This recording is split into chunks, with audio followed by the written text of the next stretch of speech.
우리 갈라디아서 5장 22절에 보면 성령의 9가지 열매가 나옵니다. 사랑과 기쁨과 평안 쭉 나오지요. 그런데 이것을 왜 열매라고 했을까요? 열매라고 표현한 이유가 뭘까요? 자, 열매라고 표현한 이유는 뭐냐면 착하고 의롭고 거룩하게 사랑하며 살려고 노력한다는 뜻이 아닙니다. 아시겠죠? 한번 생각해 보세요. 그죠? 내가 사랑의 나무야. 내가 사랑이라고 하는 생명을 가지고 있어. 사랑의 본성을 가진 생명을 가지고 있어요. 그러면 생명이 자라면 무슨 열매가 맺혀요? 사랑. 이걸 가지고 복음이라고 해요. 율법적인 삶, 세상의 모든 종교와 여러분의 잔소리는 다 율법입니다. 율법은 뭐예요? 마음에 안 드니까 이렇게 저렇게. 내 마음에 안 든다는 거예요. 그 잔소리 자꾸 하는 거예요. 그래서 율법과 복음의 차이가 단순해요. 율법은 하라고 가르치는 거예요. 복음은 뭐지요? 너 생명 가지고 있어. 너 생명이 활성화되면 넌 사랑의 삶을 살아. 아멘. 이게 복음입니다. 교회 안에서 복음이 전해지지 않으면 전부 다 정죄받습니다. 그러니까 오늘 저와 여러분이 이 생명을 주신 이유를 알고 이 생명 안에서 성장하는 것을 우리 신앙의 첫 번째 핵심으로 삼으셔야만 합니다. 자, 예수님은 제자들을 세상의 빛이라고 했어요. 생명을 가진 그리스도인들의 세상 속에서의 영향력을 말씀하고 있습니다. 그래서 프란체스코라고 하는 분이 이런 기도문을 썼어요. 주여 나를 평화의 도구로 써주소서.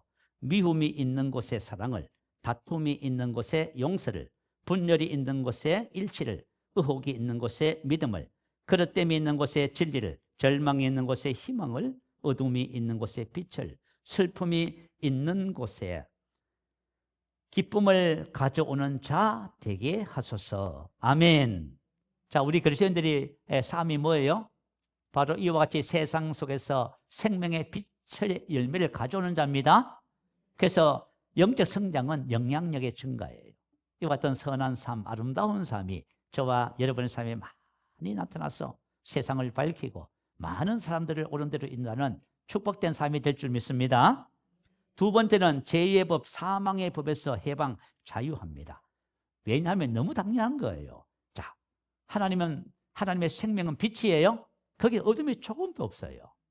생명의 빛이 활성화되면 여러분 죄에서 사망에서 해방됩니다. 여러분 우리잖아요. 인생을 살면서 예수를 믿어도 그죠? 다 영향받는 것이 있어. 늘 갈등하고 있어.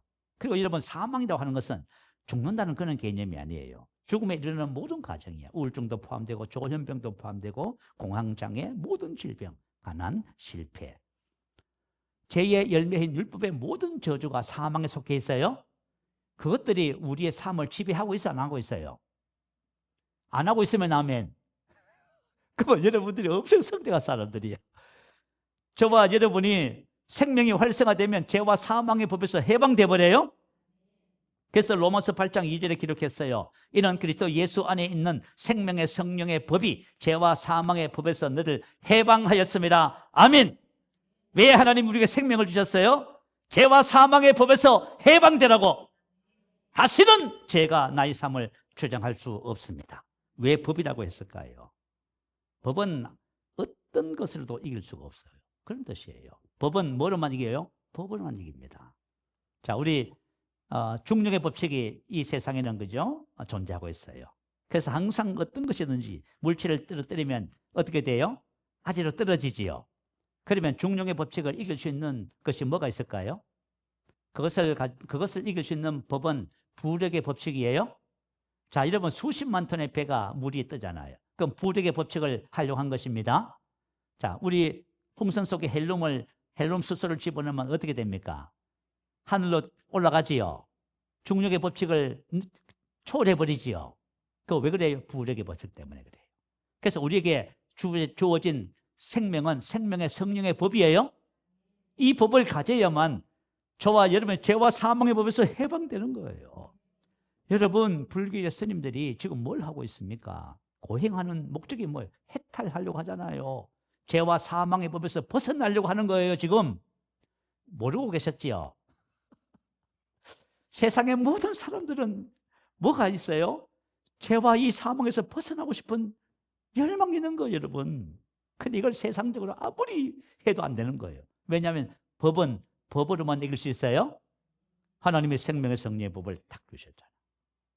우리 안에 생명이 활성화되면 저와 여러분, 죄와 사망이 우리의 삶 속에 없어집니다. 그래서 우리 안에 생명이 활성화되는 영적 성장이 얼마나 중요한지 몰라요. 자, 세 번째, 생명의 영향력과 그죠? 열매는 생명 안에서 왕노릇합니다. 자, 여러분, 하나님의 자녀들로 우리가 이 세상에 태어났잖아요. 근데 성경은 하나님의 자녀를 이 땅의 왕이라고 하지요. 왕노릇한다고 합니다. 여러분, 참 너무 하나님의 말씀이 신기해요. 자, 계시록 5장 10절에 보면 그들로 우리 하나님 앞에서 나라 바실레히아 왕권, 왕이라고 해요. 왕과 제사장들을 삼으셨으니 만들다 창조하다. 자, 저와 여러분 예수를 믿으면 이 땅에 왕으로 창조돼요. 이 땅의 왕이에요. 야, 여러분, 이 땅에는 정치적으로 대통령이 있고 왕들이 있잖아요. 그런데 영적인 세계에서는 저와 여러분이 왕입니다. 왕으로 하나님이 만드셨대요.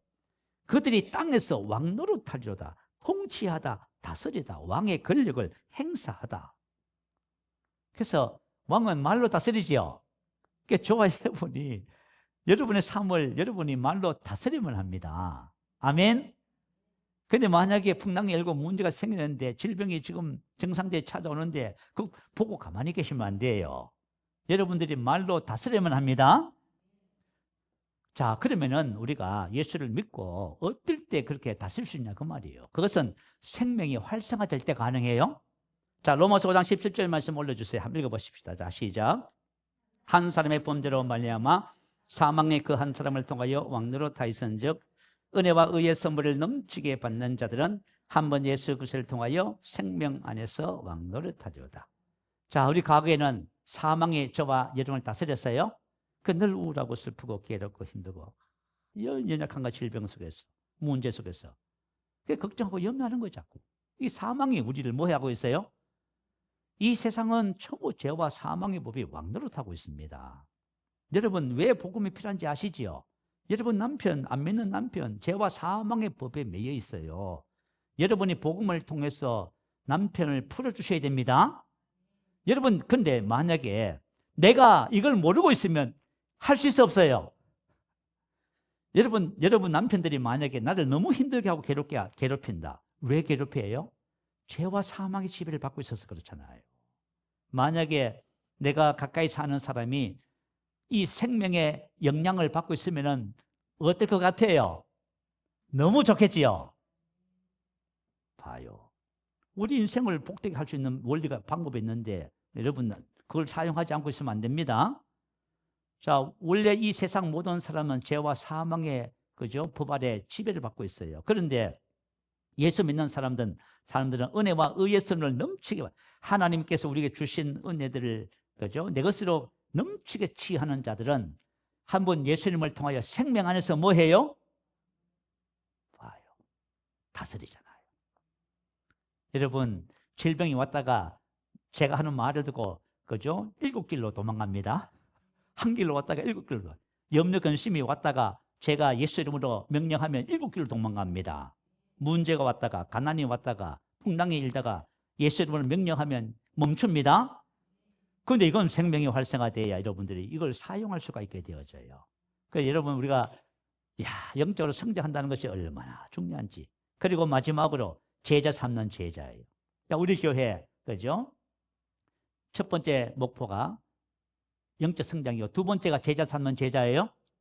제자 삼는 제자는 무슨 뜻이냐면 생명을 낳는다는 뜻이에요. 자, 여러분, 내가 생명을 낳는다. 내가 내 남편을 제자 삼는다. 내가 내 직장에 내가 아는 사람을 제자 삼는다. 이건 생명을 낳는 작업이에요. 아시겠죠? 그냥 교회 한번 와보세요. 이 정도 가지고는 안 돼요. 생명을 낳는 작업인데, 자, 누가 생명을 낳을 수 있어요? 우리 어린아이에게, 그죠? 빨리 애를 낳으라고. 다그친다고 애를 낳을 수 있어 없어요? 아니, 애가 커서 청년이 되고, 그죠? 시집가고 장가가서 부부가 돼야 애가 나올 것 아닙니까? 성장해야 제자 삼는 제자가 되는 거예요? 그 영적 성장을 이루어야만 저와 여러분이 제자 삼는 제자, 생명을 낳을 수가 있어요. 그래서 만약에 저와 여러분이 예수를 믿고 생명 안에서 정상적으로 성장하지 않으면 한 사람도 제자 못 만듭니다. 그러니까 우리가 영혼 구원이 안 되는 거예요. 오늘 우리 시대는 그죠? 세상 사람들이 회의론이 꽉 들어찼어요. 그래서 우리가 보여주지 않고서는 불가능해요. 여러분 보여주시기 바랍니다. 생명을 보여주시기 바래요. 그리고 생명을 낳으시기 바랍니다. 자, 오늘 성장의 4단계, 첫 번째 단계에 대해서 말씀을 나누겠습니다. 자, 우리 오늘 이제 12월 달이 됐어요. 그죠? 우리 한 해 동안 여러분 한번 점검해 보세요. 점검해 보셔서 내가 정말 앞으로 영적 성장에 나의 모든 역량을 쏟아붓겠다. 이런 마음 가지시기 바래요. 자, 첫 번째 어린아이 신앙입니다. 본문 14절 한번 볼까요? 아이들아 내가 너희에게 쓴 것은 너희가 아버지를 알았으며. 자, 아이의 신앙의 특징이 뭐냐 하면 아버지를 알았으며. 저와 여러분이 거듭나면 하나님을 아버지를 알아요? 하나님을 아버지라 이렇게 부르죠. 참 신기하지요. 그죠? 하나님을 아버지 이렇게 부르게 돼 있어. 이거 다시 말하면 거듭났다는 거예요. 이제 애가 태어난 거예요. 이걸 태어난 애를 어린아이라고 부르지요. 이 신앙의 출발점이에요. 자, 그래서 우리가 다 거듭났단 말이에요. 다시 태어났는데 여쪽에서 안 태어났으면 예수님 영접하세요? 아멘. 난 하나님은 아버지라 안 불러줘요 하면 다시 시작하세요. 예수님을 그죠? 알고 영접하세요. 그러면 여러분이 거듭나서 하나님을 아버지라 부르기에 너무 기뻐. 이렇게 되어져요. 그런데 문제는 뭐냐 하면 어린아이로 태어났는데 성장을 안 하고 있는 거예요 지금. 자, 그래서 성경에는 태어났는데 성장 안 한 사람들의 이야기가 너무 많아요. 오늘 그걸 살펴볼 거예요. 자, 고린도 교회를 먼저 살펴보겠습니다. 자, 첫 번째 어린아이의 특징이 뭐냐면 육신에 속한 자라고 하는 거예요. 자, 고린도전서 3장 1절 3절 올려주세요. 같이 한번 말씀 한번 읽어볼까요? 자, 시작. 형제들아 내가 신령한 자들을 대한 것 같이 너희에게 말할 수 없어서 육신에 속한 자 곧 그리스도 안에서 어린 아이들을 대한 것 같이 하노라. 너희는 아직도 육신에 속한 자로다. 너희 가운데 시기와 분쟁이 있으니 어찌 육신에 속하여 사람을 따라 행함이 아니리요. 자, 이 고린도 교회는 사도 바울이 51년경에 복음을 고린도에서 1년 6개월 동안 전했답니다. 그래서 세워진 교회예요. 근데 교회가 그죠? 시기와 분쟁, 여기가 문제가 생긴 거예요. 그래서 사도 바울이 에베소에서 소식을 듣고는요, 편지를 쓸 필요를 느꼈어요. 그래서 고린도전서 첫 번째 편지를 쓴 거예요.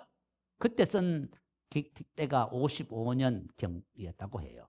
그러니까 한 4, 5년 지난 후에 고린도 교회의 지금 상태예요. 출생했는데 지금 어떤 상태에 있어요? 어린아이 상태에 머물러 있는 거예요. 그동안 뭘 안 했다? 성장하지 않았다 그 말이에요. 저와 여러분 오늘 이제 이 도대체 하나님의 생명을 주시고 성장하는 것이 뭔지 오늘 그 은혜를 발견하게 되시기 바래요. 자, 신령한 자가라고 하는 말이 나와요. 신령한 자, 푸뉴마티코스, 영적인 영에 속하는. 자, 저와 여러분 요한복음 3장 6절에 보면 육으로 난 것은 육이요 영으로 난 것은 영입니다. 예수를 믿으면 하나님의 성령이 우리 안에 오셔서 죽었던 영이 하나님의 생명으로 다시 태어나요. 그래서 우리의 정체성을 뭐라 불러요? 나는 영입니다. 배웠지요? 나는 영입니다. 나는 영입니다. 이 우리 정체성이에요. 하나님의 영이 우리 안에 있으면 우리가 육신에 있지 않고 영에 있어요. 과거에는 육신이었어요. 지금은 영이 된 거예요. 그러면 영이 됐다는 말은 하나님의 생명으로 사는 자가 됐다 그 말이에요. 그러면 성장해서 하나님의 생명으로 사는 삶이 돼야 된다 그 말이에요. 그런데 이게 안 되고 있다는 거예요 지금. 그래서 신령한 자지만 내가 너에게 신령한 자라고 말할 수 없어서 그리스도 안에서 육신에 속한 자, 그리스도 안에서 어린 아이들을 대한 것 같이 합니다. 아직까지 어린아이 상태에 머물러 있다 그 말이에요. 자, 왜 어린아이인가 하면 너희는 아직도 육신에 속한 자로다. 너희 가운데 시기와 분쟁이 있으니 어찌 육신에 속하여 사람을 따라 행함이 아니리요. 시기, 경쟁, 다툼, 논쟁, 시기, 투기 등. 분쟁은 다툼, 분쟁, 불화. 우리 이제 성령의 열매와 육체의 열매에 대해서 여러분 아시지요? 육체의 열매는 성적인 제 3가지, 종교적인 제 2가지, 그리고 나머지는 전부 관계 불화이지. 그 술 취한 방탕함, 시기, 분노, 원망, 불평, 수군수군, 판단, 헤아림, 그런 거 다 있지요. 성령의 9가지 열매가 아닌 것은 전부 다 육신의 열매들이에요. 과거의 삶이었어요. 과거의 삶. 그런데 예수를 오래 믿었는데 아직까지 과거의 삶을 버렸다 못 버렸다? 그러면 어린아이에 있는 거예요. 여러분 한번 살펴봐. 제가 좀 이런 얘기를 하면 안 되겠지만 좀 도움이 됐으면 해서 좀 얘기를 하고 싶은 얘기가 하나 있어요. 2주 전에 만나교회 다니는 권사님을 뵀어요. 뭐 어떻게 가끔씩 뵙다 보니까 뭐 허물없이 속 사정 얘기를 이렇게 하고 해요. 근데 이제 권사님이 연세가 드시다 보니까, 그죠? 주일날, 월요일날 쉬고 이제 일을 하셔요. 그런데 이제 월요일날 이제 시를 쉬니까 남편 집사님이, 이제 월요일날 자꾸 이제 드라이브도 하고 가까운데 여행도 하고 자꾸 이렇게 하시는 거예요. 근데 지지난주에는 남편이 주문진을 가자고 했답니다. 주문진은 좀 멀잖아요. 그래가지고 1박을 해야 할 필요성이 있어서 남편이 하시는 말씀이 뭐냐면, 그죠? 주일날 예배 드리고 바로 가십시다. 이렇게 된 거예요. 그랬더니 권사님이 된다, 안 된다? 안 된다 했어요. 그게 남편이 뭘 해요? 화를 벌컥 냈습니다. 화를 남편이 벌컥 내면 권사님의 마음이 상해요, 안 상해요? 마음이 상해버렸습니다. 그래서 뭐라고 했냐 하면은, 그죠? 주일날 교회 안 간다 이렇게 된 거예요. 교회 안 간다 된 거예요. 아, 주여. 왜 안 가냐 하면은 이런 마음으로 교회 가서, 그죠? 어떻게 은혜를 받고 예배를 드릴 수 있냐 그거예요. 그래서 남편이, 그죠? 그러면은 월요일 날 아침 일찍 가십시다 하고 양보를 해가지고 예배를 드렸어요. 그래서 아침 일찍 이제 출발을 했답니다. 그래서 이제 주문진 가서 맛있는 음식을 사 드시고, 뭐 이제 해변도로 해가지고 드라이브도 하고 이렇게 하시다가 해가 지기 전에 출발해서 이제 용인으로 넘어왔답니다. 용인으로 넘어왔는데 오다가 우리 용인에 그 태평휴게소 있지요. 태평휴게소 좀 와가지고 보니까 핸드폰이 없더래요. 그래가지고 세상에 가만히 그 사람이 생각을 해보니까 그 핸드폰을 그 식당에 두고 온 것 같아. 그래가지고 요 차를 다시 돌렸네. 돌려서 남편분이 시속 150km 2시간을 날아갔어요. 핸드폰을 찾고 거기서 저녁을 드시고. 그래가지고 그날 총 차를 타는 시간이 9시간. 제가 이제 그 얘기를 이제 들으면서 어쩌면 나하고 똑같을까? 아니, 우리가 한번 생각해 봐요. 세상에. 아니, 신앙생활을 한두 해 한 것도 아니고 몇십 년 했잖아. 그 근사한 직분, 목사라고 한 직분을 갖고 있잖아. 그런데 아직 자기 감정을 다스려 못 다스려요. 참, 감정 하나 못 다스리는 거야, 이게. 그걸 보면서 하여튼 한국교회 다 어린아이만 있어요. 오늘 저와 여러분 어린아이를 벗어버립니다. 이제 계속 한번 들어봐요. 들어보시면은 여러분이 스스로 이제 왜 이 말씀을 하시냐 점검해 보시라고. 아시겠죠? 여러분 한번 살펴봐요. 자, 두 번째 특징이 있어요. 정신적으로 흔들리거나 요동해요. 자, 에베소서 4장 14절에 보면 이는 우리가 이제부터 어린아이가 되지 아니하여 사람의 속임수나 간사한 유혹에 빠져 온갖 교훈의 풍조에 밀려 요동하지 않게 하자면, 어린아이 특징은 요동한다. 그죠? 배가 있는데 조타장치가 없어요. 파도가 치면 이리 갔다 저리 갔다. 그래서 사람의 속임수 사기예요. 여러분, 저와 지금 인생 살면서 사람에게 속는 거, 그것도 어린아이입니다. 우리가 하나님의 지혜가 있으면 안 속아요. 아시겠죠? 속는, 우리 그죠? 하여튼 사기당해서 얼음을 당하는 분들이 참 많아. 자, 간사한 유혹. 뱀이 이와를 미혹했다 하지요. 그 유혹을 말해요. 세 번째는 온갖 교훈의 풍조, 이단의 가르침, 진리와 유사한 가르침, 이거 분별하지 못한다. 그래서 영적 어린 아이는 정함이 없어요. 다시 말하면 경고함이 없다 그 말입니다. 그래서 자꾸 뭘 봐요? 사람도 보고, 환경도 보고, 상황도 보고, 정상도 보고. 경고함이 없으니까 자꾸 그게 흔들리는 거예요. 베드로가 바람을 보고 무서워 빠져가는지라. 예수님이 뭐라고 했어요? 믿음이 적은 자여 왜 의심하였느냐. 바람을 보고 빠져. 자, 이게 뭐냐? 어린아이 신앙의 모습이에요. 아시겠죠? 자, 이렇게 정함이 없어서 이거 왔다 갔다 문제 속에 빠졌어요. 왜 이런 현상이 나타나냐 하면 아직까지 진리의 말씀으로 믿음의 선한 싸움을 싸울 줄 몰라서 그래요. 아직까지 어린아이 상태를 벗어나지 못해요. 여러분, 우리가 하나님의 말씀을 가지고 믿음을 가지잖아요. 그러면 우리가 환경과 상황과 증상 모든 것에 대해서 믿음의 선한 싸움을 싸울 수 있어요. 그래서 믿음의 선한 싸움을 싸우면 이것도 헬스와 마찬가지로 근육이 생기는 거예요. 그래서 우리가 믿음으로 항상 승리하게 되는 거예요. 근데 어린아이는 그걸 못하는 거예요. 그래서 여러분들이 자꾸 우방좌왕하고 뭐 때문에 그러고 뭐 때문에 자꾸 이런 얘기를 자꾸 하시는 거예요. 자, 세 번째 특징이 뭐냐면 의의 말씀을 경험하지 못한 상태. 자, 의의 말씀이라고 하는 것은 뭐냐면은 사도행전 20장 32절에 보면 지금 내가 여러분을 주와 및 그 은혜의 말씀에 부탁하노니. 자, 하나님께서 예수님을 통해서 이루신 모든 것들을 은혜의 말씀이라, 의의 말씀이라고 해요. 복음을 말해요. 자, 복음. 그런데 문제는 뭐냐면 복음을 뭐 했다? 경험하지 못하는 거예요. 경험하지 못한다는 것은 생소하다, 잘할 수 없는, 익숙지 않은. 우리가 여러분 복음을 다 들어서 알고 있잖아요. 그런데 복음이 나의 삶에는 하나도, 그죠? 적용이 안 돼. 이 복음의 역사가 나의 삶에 나타나지 않는 거예요. 근데 왜 안 나타나냐면 이유가 있어요. 자, 히브리서 4장 2절 말씀을 설명해 드릴게요. 그들과 같이 우리도 복음 전함을 받은 자이나. 자, 우리가 교회를 다니고 우리 새세명 교회를 다니면 전부 다 복음 전함을 받아요. 의의 말씀을 받아요. 의의 말씀을 정확하게 가르치잖아요. 의의 말씀을 받았어요. 의의 복음 전함을 받은 자이나 왈로 수동태예요. 이것은 이미 끝났다는 그 말이에요. 다 이름 받았어요. 그런데 그 말씀이 그들에게 유익하지 못한 것은 효력이 없다, 유익이 없다, 쓸데없다. 지금 현재 그 말이에요. 복음 전함을 받았는데 그 복음이 말하는 삶이 나의 삶에 나타나야 돼요. 그런데 아무 쓸데가 없네. 유익이 없네. 그냥 복음은 복음이 나는 나야. 이게 바로 어린아이의 상태예요. 여러분이 만약에 신앙생활을 하면서 복음은 받았는데 복음하고 나하고 삶이 너무 격리돼 있어. 그러면 이거 어린아이 상태예요. 자, 그러면 왜 이런 일이 벌어졌냐 하면은 이렇게 기록했어요. 그 말씀이 그들에게 유익하지 못한 것은 듣는 자가 믿음을 하지 아니함이라. 자, 말씀을 듣고 그 말씀을 심사숙고해서 마음에 깊이 받아들으셔야 돼요. 그리고 이것을 기도하면서 내 안에 믿음이, 그죠, 발생하도록 만들어야 된다 그 말이에요. 다시 말하면 하나님의 말씀이 내 속에 들어와 이게 믿어지는 거예요.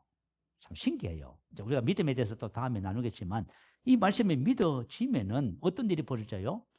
그 말씀이 나의 삶에 영향력을 줘서 변화를 가져와요. 병을 고치고 죄를 제거하고 문제를 제거하고 나를 의롭게 하고 거룩하게 하고 지혜롭게 만들고 이 역사가 나타나는 거예요. 그런데 이게 하나도 나타나는 거예요.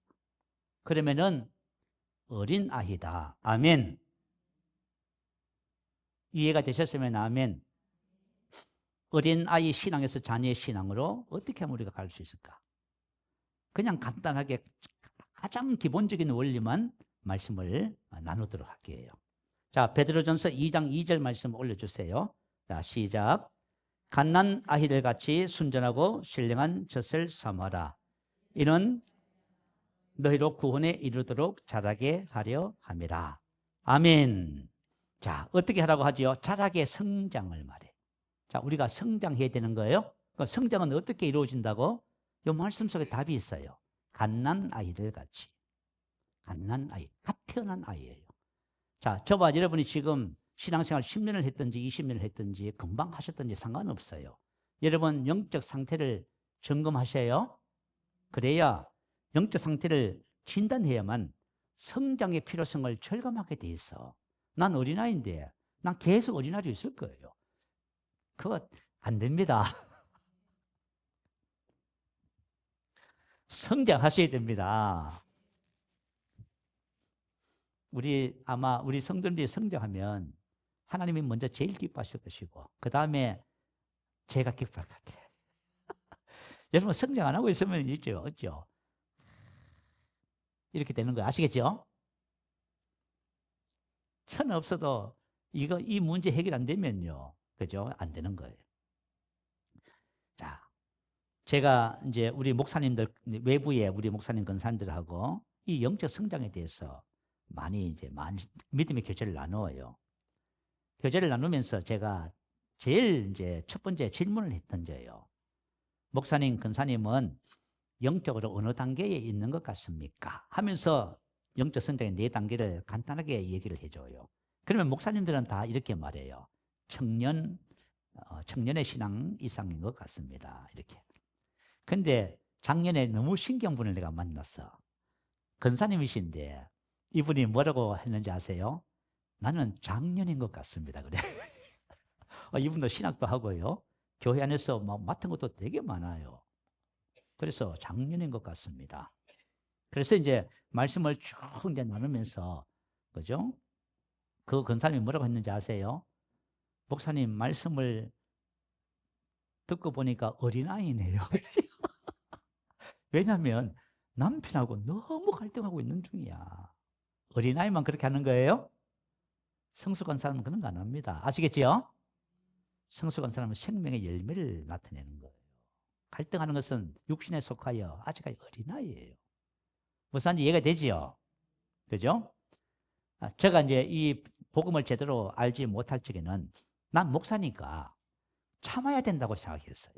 자, 우리 교회에 만약에 문제가 생기고 그러면 제가 뭘 해야 돼요? 아니, 목사가 뭐 화내고 하면 되게 안 돼요. 참아야지요. 난 그 참는 것이 영적 성장인 줄 알았습니다. 그 영적 성장 아닙니다. 아시겠죠? 참는 것이 영적 성장이 아니라 문제가 생겨도 첫 번째, 영향을 받지 않습니다. 두 번째, 뭐 해요? 두 번째, 열매를, 사랑을 나타냅니다. 이게 영적 성장이에요. 그래서 난 참는다 생각했어. 다시 말하면 이거 완전히 종교적 생활을 한 거예요, 내가. 제가 생각해도 어린아이인 거지요. 야, 내가 어린아이였구나. 그 이름 발견했어요. 여러분, 신앙생활을 하면서 나의 영적 상태를 지금 점검하셔야 돼요. 영적 성장의 원리가 뭐냐면 너무 간단해요. 순전하고 신령한 젖을 사모하는 거예요. 순전하다 이 말은 뭐냐면 뭔가가 1%도 100% 금이에요. 불순물이 하나도 포함되어 있잖아요. 다시 말하면 하나님 말씀을 가지고 뭐 여러 가지 해석을 붙이고 교리적인 입장에서 관점에서 전통적인 자꾸 이렇게 말씀을 오해시켜요. 말씀에다가 뭘 섞는 거예요. 한 예를 들면 주님께서 채찍에 맞음으로 나음을 입었습니다. 그러면 순전한 말씀은 뭐예요? 주님께서 채찍에 맞음으로 나의 이 불치병과 모든 고질병과 질병은 치료받았구나. 아멘. 나에게 질병이 없구나. 이게 순전한 말씀이에요. 믿으시면 아멘.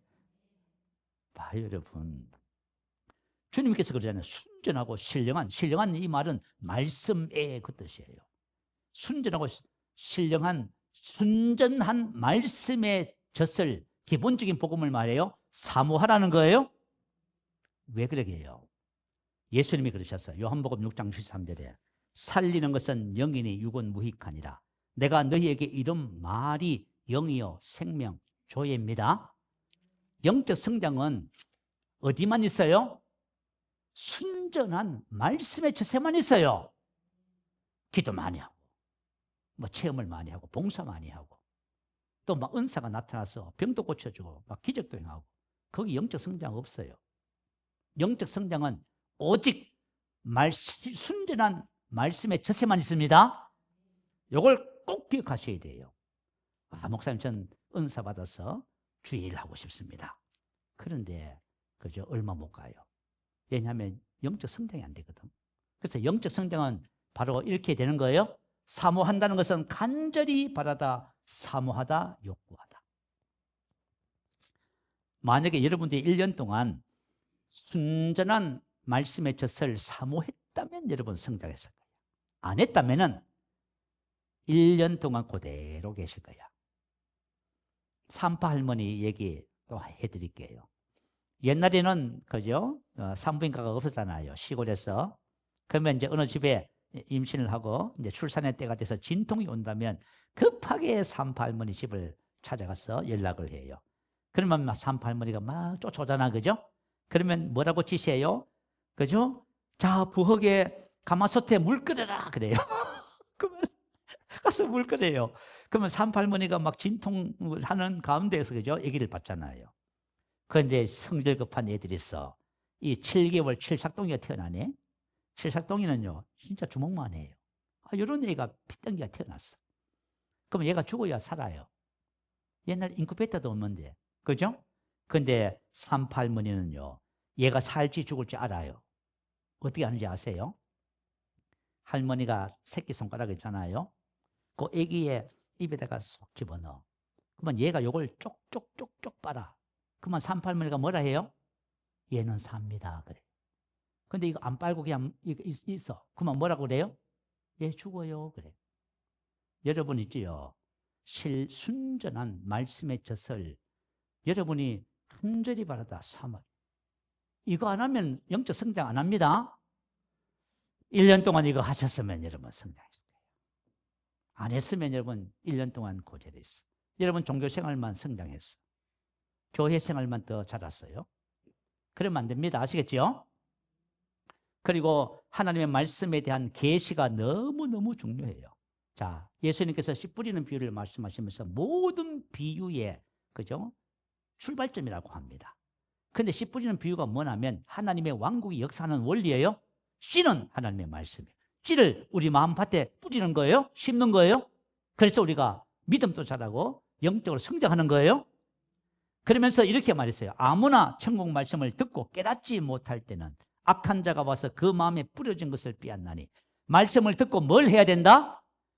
깨달아야 된다. 아멘. 신이 애미 이해하다 무엇을 알아차리다 들음으로 받아들이다. 이해했다 그 말이에요. 자, 내가 하나님의 말씀을 듣고 뭘 해야 된다? 이해가 봐야 돼요. 이해. 그래서 디모데후서 2장 7절에 내가 말하는 것을 생각해 보라. 자, 복음을 받았으니까 복음을 깊이 심사숙고하셔야 돼요. 하면은 주께서 범사에 내게 총명을 주시리라. 신의 시스, 신의 애미와 같은 뜻의 단어예요. 이해력, 통찰력 그 뜻이에요. 우리가 말씀을 깊이 묵상하고 고백하면 주님께서 범사에 이해력을 주시는 거예요. 왜 이해가 중요해요? 우리 학생들 시험을 쳐요. 수학 같은 경우에는 원리를 이해하지 못하면 문제를 못 풀어요. 만약에 문제지에 있는 답을 내가 달달달 그죠? 다 외워서 그 다른 문제지 받으면 다른 문제가 다른데요. 그럼 못 풀어요. 그런데 그 수학에 대한 어떤 원리를 내가 이해하면 다른 것도 다 적용되지요. 그래서 이해가 중요한 거예요. 말씀에 대한 이해가. 자, 이해가 가지고 있는 지식을 삶에 적용할 수 있는 능력이 이해를 통해서 주어지는 거예요. 여러분들이 말씀을 수없이 들어도 말씀을 여러분 삶에 적용하지 않는다면 말씀을 이해했다 못했다? 못한 거예요. 적용하고 있으면 여러분 이해한 거야. 그래서 말씀에 대한 지식과 이해를 통해서 우리 생각하는 방식에 갱신이 일어나요. 여러분 이걸 적용해야 여러분이 이제 영적 성장에 들어간 거야. 이걸 만약에 안 하고 있고 성경 공부 열심히 하고 있잖아요. 성장 안 해요, 여러분. 무슨 말인지 알겠지요? 하나님의 말씀을 이해하면 내가 이 말씀을 나의 삶에 지금 적용하고 있는 거예요. 이걸 가지고 믿음의 선한 싸움이라 하는 거예요. 아시겠죠? 그래서 질병과 싸우는 거예요, 지금 여러분. 질병과 여러분 죄와 싸우고 질병과 문제와 지금 여러분 싸우고 계시는 거야. 싸우다 보면 근육이 생겨가지고 쉬워져요. 그게 성장하는 거야. 그런데 이게 없으면은 그냥 다 지식에 머물고 있는 거야. 나는 성경 509절 외웠습니다. 성경 백독했습니다. 그러고 계시는 거야. 하나님의 말씀은 이해라고 하는 은혜를 통해서 그죠? 이것을 삶에 적용해서 우리가 성장한다는 것을 기억하셔야 돼요. 지금 우리에게 가장 시급한 것은 요거 하는 거예요. 요거. 이걸 하시기 바래요. 이걸 만약에 잘 안 될 것이거든. 셀 리더에게, 전사님에게, 저에게 자꾸 물으세요. 그렇게 하셔서 여러분 정말 성장을 통해서 많은 열매 맺는 저와 여러분 되어야 줄 믿습니다. 자, 우리 말씀을 생각하면서 함께 기도하는 시간 같습니다. 하나님 말씀에 대한 지식과 또 이해를 통해서 이 말씀을 나의 삶에 적용해서 내가 영적으로 성장하는 길에 들어설 수 있도록 은혜를 베풀어 달라고 할렐루야. 우리 한번 크게 부르시고 기도합니다. 할렐루야.